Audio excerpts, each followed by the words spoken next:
And ఇది వచ్చేసి Deepavali sweet box అనమాట. సో స్వీట్ బాక్స్ అనుకున్నాను కానీ కాదు, లోపల డ్రై ఫ్రూట్స్ ఉన్నాయి. సో ఈ బాక్స్ ఏంటంటే దీపావళికి మా సిస్టమ్ అడ్మిన్స్ వాళ్ళు మేనేజర్కి ఇచ్చారు. మేనేజర్తో పాటు హెచ్ఆర్స్కి కూడా ఇచ్చారు, నాకు ఇంకా అశ్వినికి. సో దీపావళికి నేను వైజాగ్ వెళ్ళా కదా, లీవ్లో ఉన్నా, అందుకని ఇంకా ఊరు నుండి వచ్చాక అశ్విని నాకు ఇచ్చింది. సో ఓపెన్ చేసి చూస్తే 4 టైప్ ఆఫ్ డ్రై ఫ్రూట్స్ ఉన్నాయి: క్యాష్యూ, బాదం, కిస్మిస్, ఇంకా పిస్తా. సో మా హెచ్ఆర్ టీంలో కూడా మేము 4 గర్ల్స్ ఉంటాం.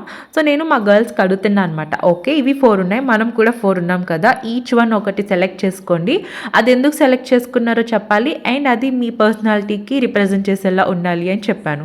సో ఫస్ట్ నేను చెప్పాను, నేనైతే బాదం సెలెక్ట్ చేసుకుంటా, ఎందుకంటే సూర్య గారు ఎప్పుడు నన్ను బాదంతో కంపేర్ చేస్తూ ఉంటారు, బాదం షేప్లో ఉంటాను, ఇంకా బాదం కలర్ ఉంటాను అని చెప్పి అనుకున్నా. నెక్స్ట్ అశ్విని పిస్తా సెలెక్ట్ చేసుకుంది. Pista might look hard from outside, but లోపల అంతా స్వీట్ ఉంటుంది కదా, నేను అది అని చెప్పి. అండ్ అశ్విత అయితే క్యాష్యూ ఇష్టం అని సెలెక్ట్ చేసుకుంది. శివాని ఫైనల్ ఇంకా కిస్మిస్ తీసుకుంది అనమాట. ఇంకా అందరం గర్ల్స్ ఉన్నాం కదా, సో ఆఫీస్లో అప్పుడప్పుడు అలా ఫన్ చేసుకుంటూ ఉంటాము, ఎంగేజింగ్గా ఉంటుందని.